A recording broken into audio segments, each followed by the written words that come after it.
Hello, hello, and good morning. Welcome to Journey to SEA 2025. This is Shelly and Edwards Barron. Woo, stumbling on my name. Yeah, I'm excited this morning. I learned some stuff last week that I'm super excited to share with you. So let's do that again. This is Shelly and Edwards Barron, your creative writing specialist, here to talk to you about reports, narratives, and comprehension. And this week, before we get into anything, I wanted to share with you a couple things that I learned last week. I had some amazing classes with my students, and I've been doing a little, I guess, background research on how creative writing is taught at the primary school level because I know, okay, there are lots of textbooks out there are lots of awesome teachers, but for some reason the majority of students are still being distressed and we're not hitting the mark effectively. So what I decided to do was to start going back down, lower down in terms of the lower classes. Because originally, when I started, I worked only with standard fives, and then I started working with standard fours, and then gradually I went to threes and twos and ones. And so I'm getting a broader view of what it means in terms of what students are exposed to. Let me put it that way. I'm getting a broader view of what students are exposed to at the primary school level and how the writing is taught. And I'm learning quite a lot that I think would really help me sort of put the pieces together so that I think by the end of this academic year, I'd have a way better understanding of the development of things and what we can do to make a change. But last week, I learned a couple of things that I think would help students who are in standard 4 and 5 now. So I wanted to touch on that. So let me get the screen sharing going and let's see, what are we covering today? Nice. So we're covering report paragraph 2, what comes before. We're looking at character dialogue, speech, and thoughts, three separate things. They're different. And we're going to talk about a little bit about their differences and how that would help. And then, of course, what I call educated vocab guesses. Because, sometimes no matter what you do, there isn't going to be, a very obvious and clean, clear um, context clue. So students would have to sort of guess the vocabulary. Because, of course, we're not advocating leaving any question blank. So if you don't know immediately what to put, how do you figure that out? How do you guess that? I mean, we've spoken about it before in general, but I really wanted to sort of pinpoint that because I know there will always be at least one situation a student will encounter that they just don't know the word, they don't know how to figure it out because they're not seeing all the obvious clues, and perhaps the anxiety and whatnot might have them thinking, okay, I can't do this. We want them to remain calm, so we have to present them with a strategy for when these things happen. So we're going to talk about that. But of course, before that, um, for those of you who are still looking for classes for standard fours and fives, this is the last week that I'll be taking in any students. I'm pretty much good with the fives, but I'm willing to take one more student in the, well, no, I got a student in the Thursday class. So maybe I'll squeeze one in either Sunday or Thursday class. So if you're interested, WhatsApp me. But like I said, this week is the last week. I'm not taking in any students after this week. For the standard fours, for some reason, I don't have a lot of standard fours this time around. Um, their standard five classes fill up you know like they usually do, but I think I haven't really been pushing the standard fours as much. I've been concentrating so much on creating the materials. So there's room in the standard four classes, both reports and narratives. Narratives is today, and reports would be on Thursdays. I think it's also the time. I have to figure out how to maybe make it a little bit later because it's 5 p.m. to 6 p.m. But of course, if anybody, if that time is free, Tuesdays are narratives, Thursdays are reports. But this week is the last week. So even if I have one student, two students, three students, I'm going to close the class and give those students my undivided attention. And of course, the comprehension is this evening. Again, same thing. I'm going to close off the class once after today's session. So if you're interested, today is the day. Otherwise, I'm just going to work with the number that I have, give them the attention that, my undivided attention, because it's a program and there's a step by step development. And if students miss too many of these, then it'll be difficult for them to really fall in line and organize things. But don't worry. If you miss this time around, I'll be doing it in December. We have 2 weeks in December for between the end of term and Christmas. So we have 2 weeks that we can work with. So I'll be doing a sort of abbreviated version. It'll be a really tight crunch version of it. But if you miss this round, you can try that time. And I'm also working on doing it as one of those self-study on demand, because comprehension is like that. I could give the worksheets and the responses and guidance and then check in with students as needed. But this is what I learned and what I was so excited to talk to you about today. So, over the past week and working with my students, I have a standard two class. I have a student who is in standard three, a one on one, and I have a couple one on ones with standard fours, plus I have my standard four group classes. And so, well, actually, I have two students in standard three, um, one-on-ones. And so we're going through the process, and we're, going through the foundation. So I've studied their curriculum, what it is they have to cover, and I realized a couple of things. Now, this is for across the board. Conflict seems to be a challenge for students to really understand. And I knew this before, but I didn't know like what the reasons were. And of course, with different students, you have different reasons. I mean, I had a student once who didn't want to write conflict because she didn't want anything bad to happen to her characters. And so it took some explaining to her that it's not necessarily bad. It's just a challenge or a little difficulty that they're going to overcome. And so we had to kind of work through her understanding of what conflict was. And so that kind of clued me in. But then I realized that I went on and I moved on from that. But this term, I'm getting the same thing from more than one student. And so I'm seeing that students understand for the lower level students don't quite understand what conflict is, and the upper level students are having trouble escalating the conflict. And that those two things, so both are surrounding conflict, but they're two separate insights that I got. So the first one is that we really need to get students to understand that conflict doesn't have to be violent. And so a character doesn't have to be drowning or being attacked or anything like that for there to be conflict in a story.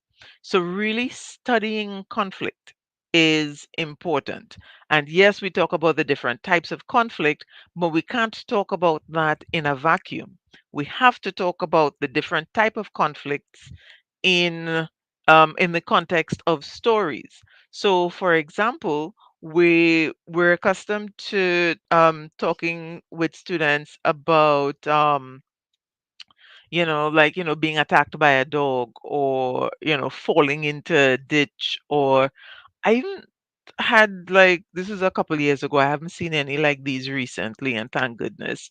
I mean, students are given prompts such as, you were kidnapped, write a story about that. That's one of my pet peeves. I don't know why we're asking students to write about that. If we give them a general prompt and they come up with it, that's fine. But to ask a student to really think about that, I don't know. Some of these prompts, I wonder about, what are we really asking students to do? But in any case, um, what I noticed is that, like in the lower levels, in order to get students to recognize what conflict is and what they call a problem in a story, we tend to give them like really glaring, intense problems so that they could see, yes, this is a problem. And so, based on that, students can get it into their heads that in order for them to really discuss conflict, it has to be something like major, like, life threatening, and so on. But there are different ways that problems can occur and conflict can arise where there is some risk of danger, or at least risk of not getting what you want without there being a major issue, so that something can be lost and you're looking for it. And or we can have a situation where you're trying to get something done and you can't figure out the solution. So all of these things are conflict that could come up in a story, but sometimes students really don't see conflict for all that it could be. And so, really exploring the different kinds of conflicts, that would help. The other thing is that they're not able to escalate the conflict. Now, when I say escalate the conflict, what I mean is that we have a situation where a problem begins. Oops, ow, sorry, I just kicked my camera. Yeah, I hope you're still seeing me, right? Yeah. Um, when the conflict arises, so like at the beginning of the story, there's this awesome introduction, perfect hook that they've memorized somewhere, and then they introduce a problem that is a really good problem, and then the story just kind of ends, and we wonder, so okay. And so readers are left kind of wanting more. Now, with the essay style story, what happens is that the conflict has to increase before it can be solved for the story to be effective. And that's where the 12-point plot comes in. And so students aren't quite able to effectively develop that. And they sometimes have problems with, like, how do I make this worse? And how do I sort of create a problem that intensifies and gets worse before I solve it. So they know, some students know about introducing the problem, right? But then they don't know how to escalate it and what that looks like. And if you've been following the series, you would have heard me say on more than one occasion that I'm looking for the notes so that I could tell you exactly. So, I've said on more than one occasion that emotions and expressing emotional reactions to things, that really helps to sell that escalation of conflict. So students need to practice this. They really do need to excuse me, they need to like understand how that um problem can get worse. What does that look like? They need to explore those ideas. And so when we're talking to students about the conflict, we really do need to make them understand problem, conflict. In some cases it could be like a dire situation, life and death, but it doesn't always have to be that way. It could simply be a challenge that the character has to overcome. And then you brainstorm different kinds of challenges, what makes some more interesting to write about than others, How can you make the challenge feel interesting? And then you start to talk about exploring emotions and those types of things. And so that is something that I feel like students really, really need to get some ideas about and really be helped understanding that. Right? So that's the thing. And so the last thing, which might seem like it's kind of totally unrelated, um, that last thing about reflective writing. When I was working with, and reflective writing is normally done at standard two, right? And this is where students would write about, how they feel about a situation, what they think about a situation, did they learn anything from it, and so on. This is introduced at standard two. Now, at this level, I know that there are some teachers who are actively pushing three paragraph stories. Yes, at standard two, three paragraph stories. That is too much too soon. Because here's the thing, a student will struggle to make the three paragraphs without really understanding how the background and the background details work. And if you check according to the, like, I know they do their national test still at certain levels, and standard two they check in with some schools at that level. I don't think it's done everywhere like it used to be done, but they do check in, right? The students are tested on a paragraph, and some teachers will think, well, hey, these kids have to be writing like five paragraphs and six paragraphs in standard four. They need to start earlier writing more, but that's not necessarily the case. Remember, putting a narrative together or putting a report together requires many more skills than actually writing the paragraphs. And so, one of those skills is critical thinking, being able to analyze prompts, being able to analyze situations, and see things from multiple perspectives. And guess what introduces them to that and actually takes them through that process? Reflective writing. So, I am actually working on a reflective writing worksheet, a little booklet to put together. So I'm sending out worksheets to my standard twos this week, but I'm expanding it because while going through it with them, I recognized how important those practices are with reflective writing. We came up with an acronym that students could follow. This is what I do for reflective writing. So, this is how I think through the process. And that's the thing that students need to learn. How do I think through the process? And that is the thing that is key. So at standard one, so let me just give you a breakdown so far of what I've learned in terms of the development of creative writing throughout the standards. In standard one, students are now kind of like putting sentences together to express their ideas. So they learned what a sentence is and the subject and the verb and so on. And in first and second year, they kind of express their ideas and they learned words and so. But in standard one, they're now beginning to consolidate that into um, a paragraph, right? And then standard two is where they begin to expand on their ideas within this same paragraph. That is how it's supposed to be. And then in standard three, that is when they're supposed to begin expanding the paragraphs into three or more. So we start with three.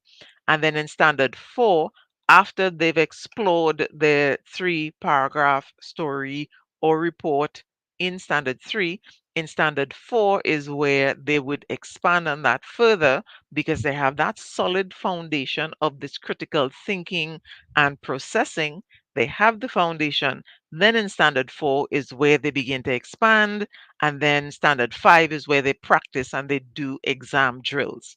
So standard 4 is where you expand from 3 to 5 or 6 paragraphs. Standard 3 is where you do 3 paragraphs. Standards 1 and 2, we really want to help students learn how to think. That sounds a little bit weird, right? So let me stop share so you could see my face properly. All right. Standards 1 and 2, that's where we teach students how to think. It might sound kind of crazy, but we actually have to teach students how to think. Students aren't born knowing a process for critical thinking, and they're not born knowing that process for creative thinking. Some of them will pick it up quickly based on what they see around them, but the majority of students need to be taught. And so when we brush over reflective writing as if it is, yeah, that's just a little paragraph thinking thing. No, reflective writing is a key component of developing a student's ability to respond effectively to a narrative or to a report. And so don't look at reflective writing sly, and don't think that because, oh, my child is already here and the teacher hasn't done, they aren't writing essays yet. Don't worry about that, because guess what? If the child learns how to think and process things effectively, when they get to the point of expanding, are they going to have as much trouble expanding their thoughts into 5, 6 paragraphs? No, because they've had that practice. And so, what happens a lot is that many teachers, because it's not an essay and because it's not in the format of what is going to be expected at the end for standard 5, many parents and teachers believe that, okay, we just do this thing quickly. And I applaud all the teachers who make sure they cover these things and go into it into detail and so on, because it is a critical component. So if it is you're looking at this in the recording or live and you're wondering if you have younger students, because I know this is Journey to SA 2025, but I had this kind of like eureka moment thinking, this is how we begin solving our creative writing problem in this country. Because if you know the statistics, you know that at least half the students did not do well. I mean, I don't have the statistics off the top of my head right now, so I can't quote them for you, but we all lament every year. What is the problem? Why aren't our students writing well? It's because we don't teach them how to think. We teach them that grammar and spelling and punctuation is the main thing with writing, when those are simply tools. Writing is about communication. So, again, those of you who've been following me from the beginning, you know I say this all the time. Writing is about communication. And what are we communicating? We're communicating ideas. So if your child is in standard 5 right now and they're struggling with getting their ideas together, have them do some reflective writing. And there's a process that you'd have to go through with the reflective writing. And it doesn't have to take forever. I mean, reflective writing is like you spend 10 minutes, 15 minutes. Do that 3, 4 times a week. And you would start building that critical and creative thinking in ways that you would not believe. So if you're struggling and you're looking for something to do, it's not about more lessons and about more writing essays.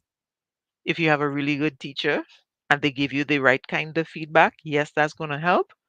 But you also need to develop on the side, develop the child's critical and creative thinking. And guess what? That is going to make a difference um, with the math as well, with the worded problems. What's the issue with worded problems? Students aren't able to critically analyze and see the different steps. They're not able to analyze and see what to do first and what to do next. So sometimes they skip steps, sometimes they just do one step only, and sometimes the whole thing confuses them because it looks so different. And so reflective writing, that's my golden tip for the decade, because I told you it's like a eureka moment. If we lean into reflective writing a little bit more, we will solve far more than we think. So, all right, I took up way more time on that than I anticipated, but I felt like it's important. And I know sometimes as parents and teachers, you're looking for what can I do because I've been doing this, I've been following the textbooks, I've been giving the essays, I've been giving the feedback, but the students just aren't getting it. Reflective writing. I had a university instructor, she was the first one to really clue me into um, journaling and journal writing and how important that is. So much so that for my textbooks, now I haven't done um the narrative one yet. Yeah, it's taking a while because I was missing something. And I feel like, I mean, I probably see this every year, but there's a lot that happens behind the scenes with narratives. And so you have to sort of make sure you work it effectively. And there was something missing for me. And I think one component of it is this reflective writing. And I wasn't sure how to put it together, but I'm getting way more understanding of that. So, so much so, like I was going to show you um, my my series, the report writing series, the textbooks, I include a journal because it's important to have that reflection and reflective thinking about what you're doing and where you're going and your skills and so on, and that makes a huge difference. So, all right, enough of that, and I hope it's helpful because I know when you're trying to figure out what to do and nothing seems to be working, um getting those kinds of tips, they can be very helpful. So consider reflective writing. You can do reflective writing with journal, with reports. You can do it with narratives, and you can do it on anything really because it is reflective writing, but it helps that process of thinking. And so you don't always have to tell the student, okay, write about writing or write about what happened in school. There are lots of different ways to put that together. And so that's what I think, in addition to everything else, see if you can add in like at just 10 minutes, as little as 10 minutes, three, four sentences, maybe five, depending on what you're covering, but just do a little bit every day, 5 days a week, and see how that works out. So, okay. So, now, excuse me, now we're on to the paragraph 2 for report writing. So, if you've been following the series, last week we looked at paragraph 1, which was the introduction to the report. So, I recommended a format and, different things to put into the report. Now we're moving on to paragraph 2. So, what goes into paragraph 2? Now, it depends, honestly, on the type of report. For example, what was going on before the main situation. So that's like, oh, I missed a question mark. No, it's there. Um, so these are like the general points. What was going on before the main situation? Where were participants and what were they doing? What instructions and guidelines were given, if any, and what's the purpose of the event or the activity. Now, of course, with an incident or an accident, you not really want to have a purpose for that because those things kind of just happened and now we're writing this report to try to make sense of it. But for like competitions and events and activities, there's a purpose and there's a reason people do these things. And so, like for competitions, which I didn't list here, for competitions you might have like a theme. Many competitions have a theme where they would focus on certain things, especially the more artistic competitions. So whether it's like calypso or art or poster making or any one of those expressive style competitions, there's usually a theme. Even with other types of competitions, you could introduce like a focus or a theme that would help guide the purpose of the activity or the event. And so, what we're thinking then is you could tap into that to help with adding some of those kinds of details into paragraph two. But these are like the basics. What's going on before the main situation? Where were participants and what were they doing? What instructions and guidelines were given? What's the purpose of the activity? And so when you read that, notice the number one question is what was going on before the main situation? And in order to answer that, what do you need? You need to know what the main situation is. So, one of the things that is kind of critical to following the five paragraph format is identifying what that main situation is. All right, so we have to do that first. And based on the type of report, your main situation is going to be a little bit different. And so you might have to think a little bit more. So usually for like an incident or an accident, like I said, we have like somebody getting injured or something being stolen, lost, or damaged. That's the main situation. So whatever actions happen directly around that, that's your main situation, and that is paragraph three. Paragraph two would be what everybody was doing before that happened. That's pretty easy to identify.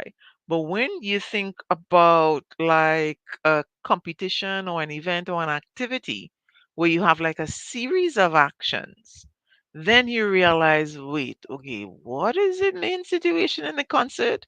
I mean, everybody kind of performing in the concert, so what can I consider the main situation? And then we have the what are the activity like a project, right? So let's say we have a project. The teacher says, do a um, diorama of the water cycle. I know students get lots of water. They get water cycle, life cycle of like frogs, butterflies, um, and then you know we could have like pollution and different things, so you're making something. Now, what is the main situation there? How do you identify that? We could say, of course, well, the making of the thing. So if it's a poster, the actual making of the poster, that would be the main situation. If it's an event, generally we want to say like, okay, what's like the middle bits of the event? If it's a concert, let's say you're doing like a Diwali concert or an emancipation concert or something, generally the main events would be like middle to end of it, because we have like preliminary acts and then we have the main act. That's how you have to think about it. So just like with a performance, like when you go to a concert, let's say who's popular, I don't know, I don't do these, I don't really follow music and artists and so on. um but let's just Marshall Montano came to the top of my head because I and Kes the band. I saw an article about them representing at the BET something. What was it? It wasn't BET. But any case, irrelevant. Yes, we're keeping focused on relevant information. But in any case, so we have this artist, right? When we go to a concert to see the big artist, do they come out first? No, they don't. They don't come out first. We have, headliners. They might call them preliminary acts. Two or three different bands, smaller bands that sort of, bring up the crowd and get them going, and then the main act will come. And so that's how we have to think about situations as like concerts and activities and events. There's usually some preliminary stuff, and then there's a main act. And that main act usually would go into paragraph 3 and 4. And so sometimes to really get into the details of the main act is going to take more than one paragraph. And this is how event and competition and activity reports differ greatly from incidents and accidents. So with an incident or an accident, you have what everybody was doing before, that's paragraph 2, the main situation, paragraph 3, how people reacted to that main situation, paragraph 4, and then consequences and outcomes in paragraph 5. Very neatly organized. But with the competition, events, and activities, it's a little bit different because we have some preliminaries and stuff, guidelines and whatnot. And then we have the main act, which may or may not take up 2 paragraphs, which will be 3 and 4. And then we have the conclusion or the ending of it, which would be paragraph 5. And so that's how things changed. And now, once we recognize that, what goes into paragraph 2, we could get a lot more clarity on that.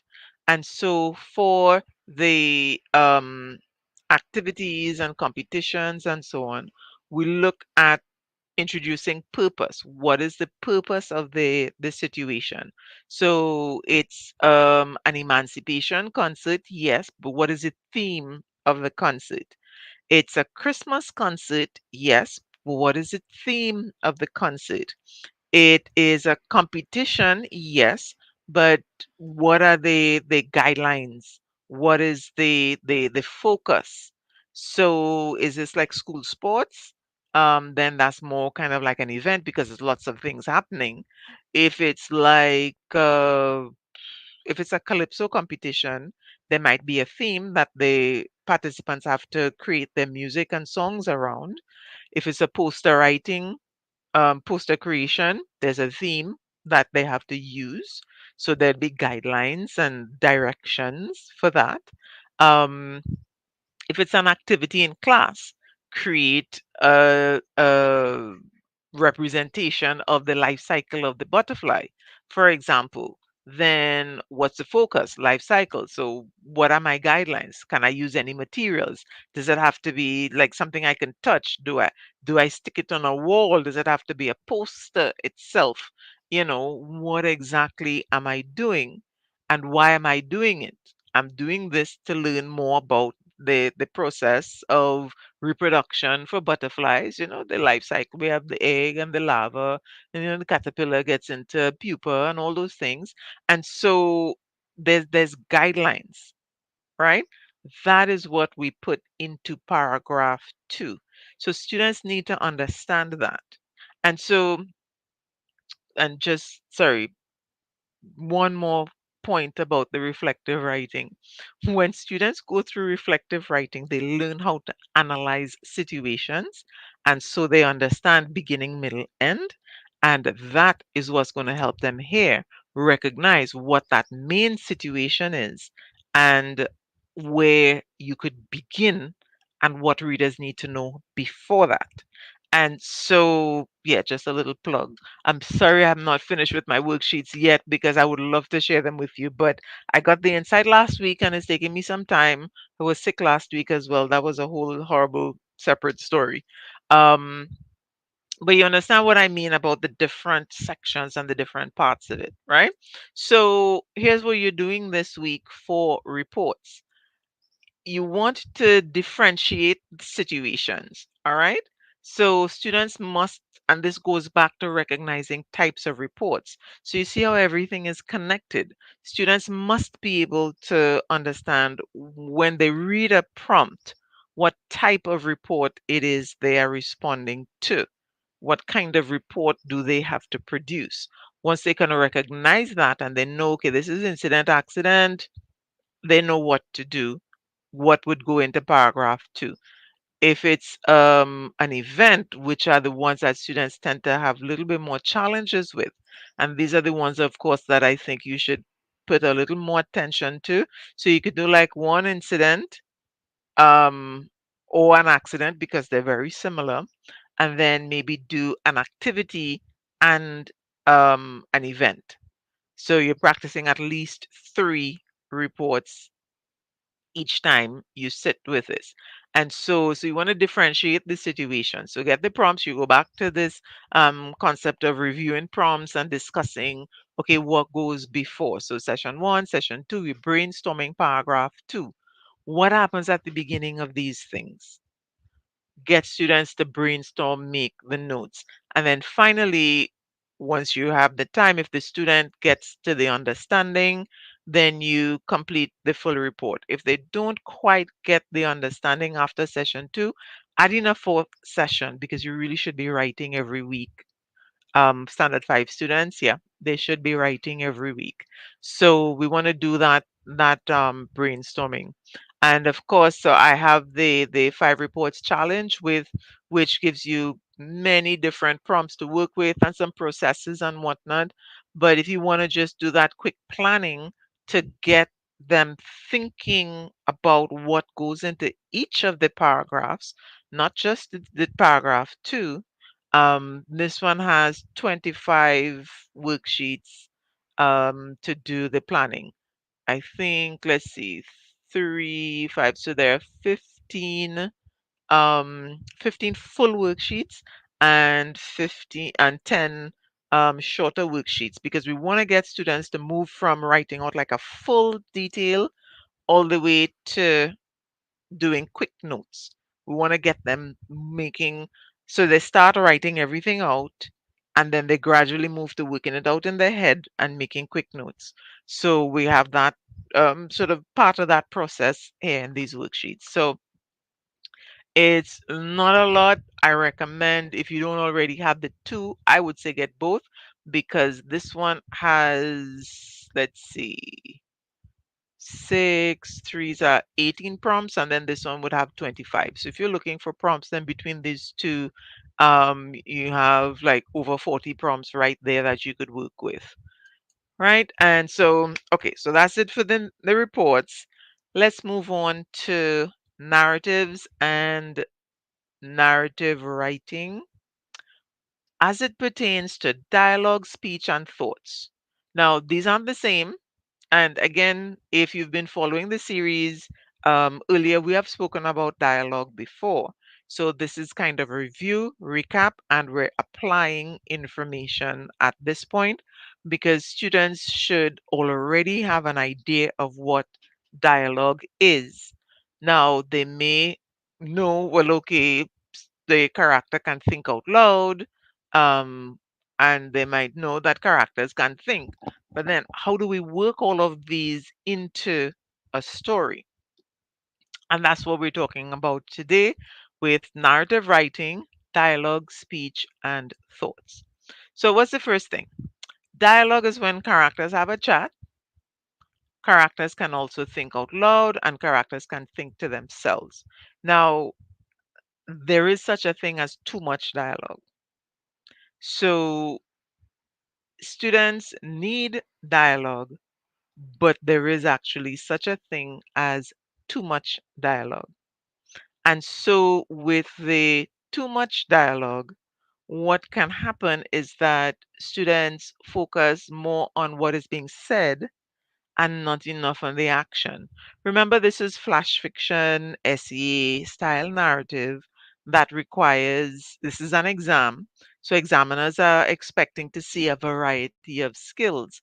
When you put a lot of dialogue in the story, it minimizes the opportunity for the other skills to be expressed and the other skills to be demonstrated. And so, because of that, you really do want to monitor and be careful with how much dialogue is included in a story. Excuse me. And so, by now, you're asking, okay, so how much is enough? How much is too much? Now, I recommend 2 references to dialogue. When I say references, remember, dialogue is a conversation. It's not just a character speaking, it's also them getting a response. So that's one exchange, dialogue exchange. And so I say 2 of that in the story, and then you want to keep those short as well. So if you want to get more information on that, then definitely check in the archives for the previous episodes on dialogue, and you would see I went into some detail on that, and formatting, and gave an example and all those things. So you can check that episode. I don't recall off the top of my head what episode that is, but that would have been pretty early on. So maybe like about June is when I would have touched on that. Um, so twice for that. But the thing is, having characters respond like this really gives us some insight into emotions, like how are they feeling. It gives us an idea of what's motivating their behavior, and overall it adds to character development. So if you're limiting yourself to two instances of dialogue where they speak to another character, what you need to do is now to add in the speech and the thoughts. And the thing to note here is that when we're giving speech and thoughts, we're not necessarily using the same format as we would with dialogue. Now, if you're speaking out loud, you will use quotation marks and the punctuation as required. But of course, um, we're going to use different kinds of dialogue tags and references to how the speech was done. But when characters think out loud, we don't use quotation marks because it's not out loud and is not going to be differentiated from the rest of what is being said. When we express a character's thoughts, that is also being reported and narrated. So it'll be done the same way as to say, well, I walked to the store, you could say, and then I thought, you know, what, let's see, and then I thought the day was really hot. Or, then I thought I'm going to die in this heat, or whatever the case is. And that's being reported the same way as the movement and the action is being reported. So that one, the thoughts are not put into quotation marks.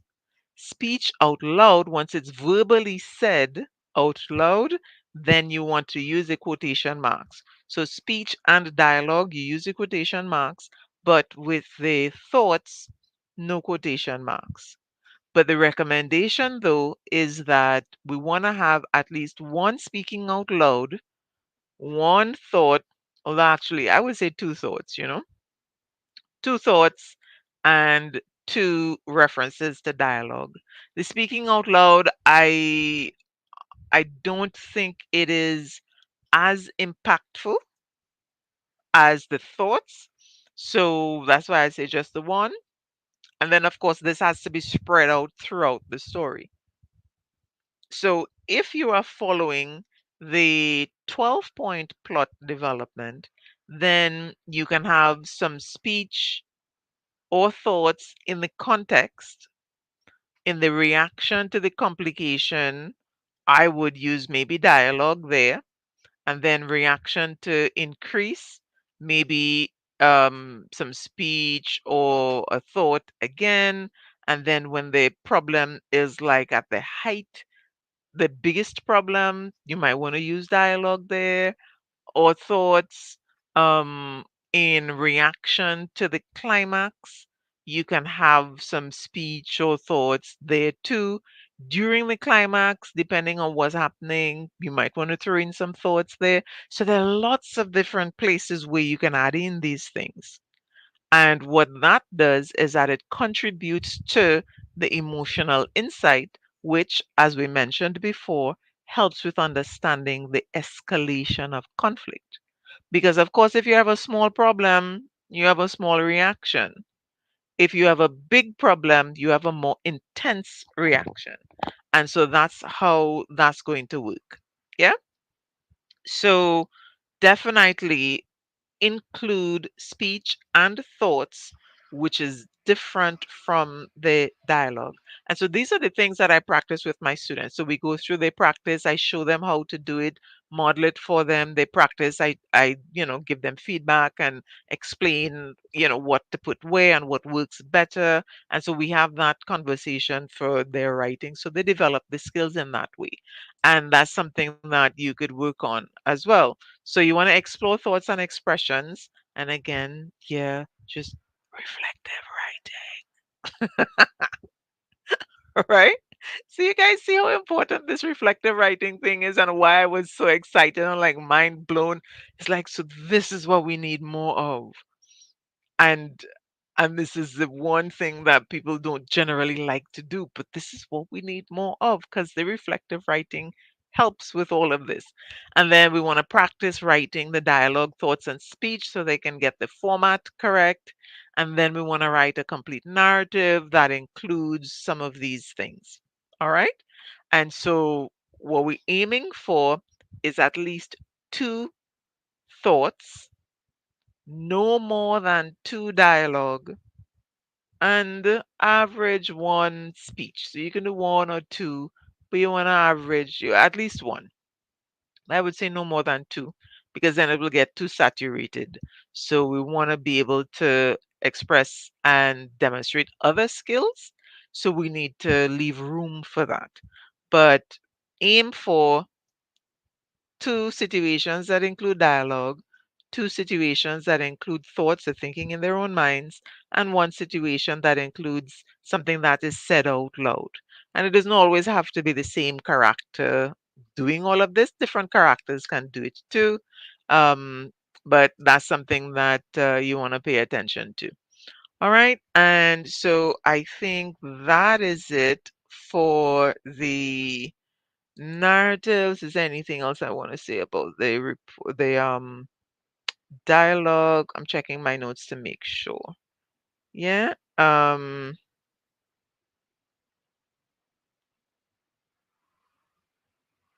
ta, ta, ta. Okay, yeah, that's it. So explore thoughts and expressions using the reflective writing format. And I'm trying my best to get this done soon, but I have a little backlog because I got sick last week. So I have a little backlog that I need to clear first. Um, but there's a process. And like I said, there's an acronym, so it'll be easy to follow.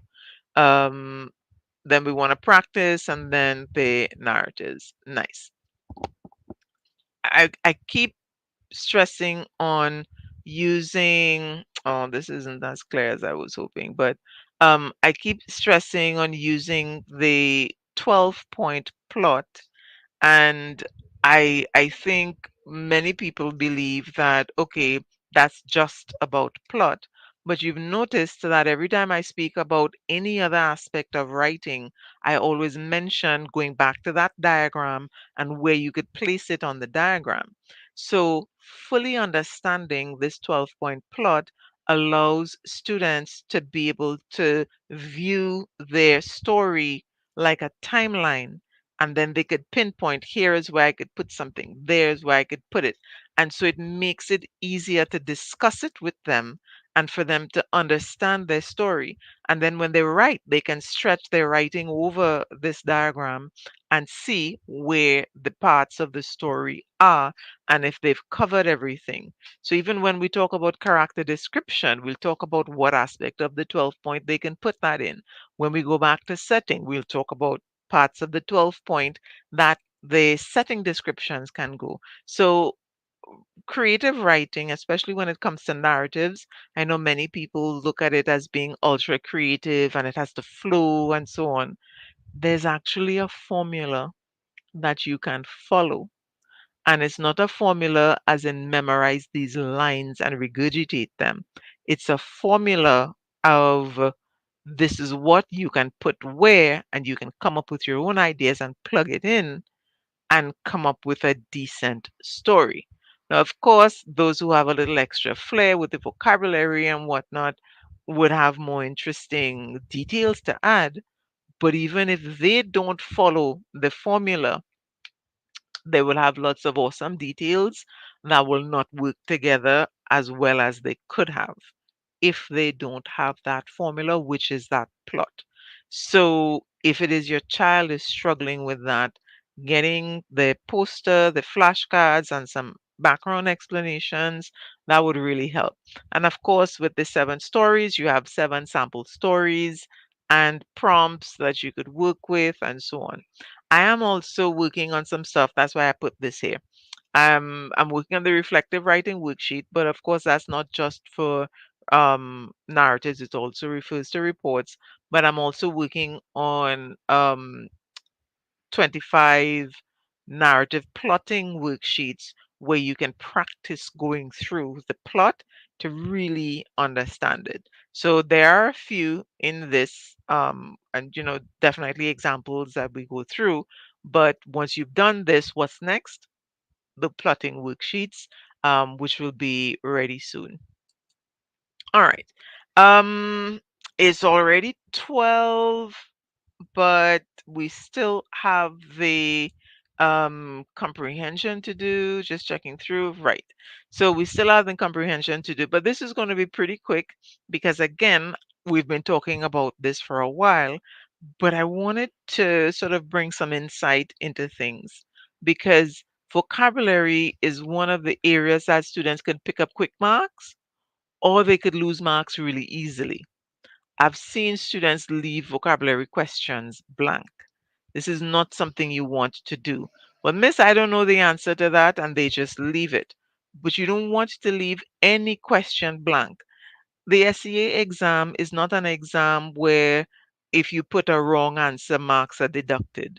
So if the answer is wrong, it's wrong. But if it's blank, it's also wrong. The point is, if you make a guess, you could get it right. So we don't want to leave any questions blank. But vocabulary is an area where sometimes students leave questions blank because they get caught up in, I don't know what that means. I read over this sentence 3 times. I didn't figure it out. Now, of course, go back to last week's episode and a couple ones I did before that on context clues, where you can get the different types and whatnot. But it could happen that the student has been through all of that. But then when they're faced with this page and this question, none of that comes up and it just makes no sense to them and they start to panic. We want students to be calm. Now, when I say panic, you don't necessarily see the panic. Sometimes panic makes students shut down. So they don't get anxious and feel frenzied all the time. The heart doesn't always race. They might just read it and like, I don't know that. Switch turns off and they can't think about anything and they just move on, leave it blank, whatever. We want to safeguard them from those kinds of situations. So we need to give them a strategy to deal with this situation when they've read over and over, they can't figure out the answer just like that. They don't remember any of the synonyms and whatnot. And of course, really going into the different types of context clues and the hints that that particular context clue is in this paragraph or stanza or whatever, that is what really is going to help them. So that has to be ongoing, ongoing, so that it'll be so much a part of them when it happens, they can continue and keep going. But again, we want to figure out some different ways that we could work it out. Part of speech is one of the best ways. So if we know it's a verb or a noun or an adjective, then we could make an educated guess, right? Um, it doesn't have to be like a random words like I'll just put something here. No. What is the foundation and the starting point for the guess? It has to be the part of speech because it has to be how the word is used in the sentence. And that's what part of speech is. Part of speech. Speech being the sentence, part being how the word functions. So that's the first thing. So students really do need to be able to recognize parts of speech. Is this a noun? Is it a verb? Is it an adverb? Is it an adjective? What how is the word functioning in the sentence? So we start with that. Then we look at like prefixes and suffixes. Now, these are skills that students learn and they deal with it in spelling and they deal with it in vocabulary. So it comes in really handy. It's not only for spelling, it comes in really handy here as well because there are some prefixes that they have certain meanings, and then we have some suffixes that have certain meanings. And so this can help with figuring out what word to guess. And then, so after we look at those two, then we make a guess. And so for this week, we want to continue with the reading. We want to continue having fun exploring words. And we want to continue with completing comprehension tasks, especially paying attention to that vocabulary section, making sure that students make an educated guess and that they don't leave this section blank. So for that, of course, the vocabulary packages, because this has comprehension, it has worksheets, lots of fun activities in there. So students don't feel like vocabulary is going to be a pain. Um, and it comes with all the answers as well. So you can get some guidance there with that. And so that brings us to the end of the session. We're at the end of today's look at report paragraph 2. We looked at dialogue, speech, and thoughts, and a little bit about how to make an educated guess when it comes to vocabulary. So this is Miss Shellyan Edwards Byron, closing off today's session. This is episode 8 of Journey to SEA 2025. Of course, like I said, I have the worksheets, I have the textbooks. If you're looking for something that you can't find, let's say a particular worksheet, or you have some but you need some more, send me a message. If it's not already on the agenda to create, I'm going to add it because then this means that this is something that parents and teachers would be able to use. And this applies to teachers as well. So those teachers who are following, if you want to get a particular worksheet, but you're so swamped and you can't get it done yourself, send me a message. The only thing is, so you tell me, let's say I want a worksheet for this. Once I create it, I'm going to make it available to everybody at a cost. So just keep that in mind. But you can get support with creating worksheets and so as well. So my number is on the screen. You can definitely check in with me at any time. Send me a WhatsApp message because if I'm not doing this live or not in a class, I'm grading papers, giving feedback, and while I'm doing those things, I don't like my phone is always on silent. So even if you call, I'm going to miss your call and have to call back. So because I don't like the interruption, it kind of throws me off. But send me a WhatsApp message when I'm finished and I'm checking through my messages. I'll see what it is you need and I'll be able to respond to you. All right. So have a wonderful rest of the day today. And I do hope that the session was useful. Please leave a like on the whether you looked at it on YouTube or on Facebook. Please leave a like and a comment. And if you can, head over to my Facebook page and leave a review.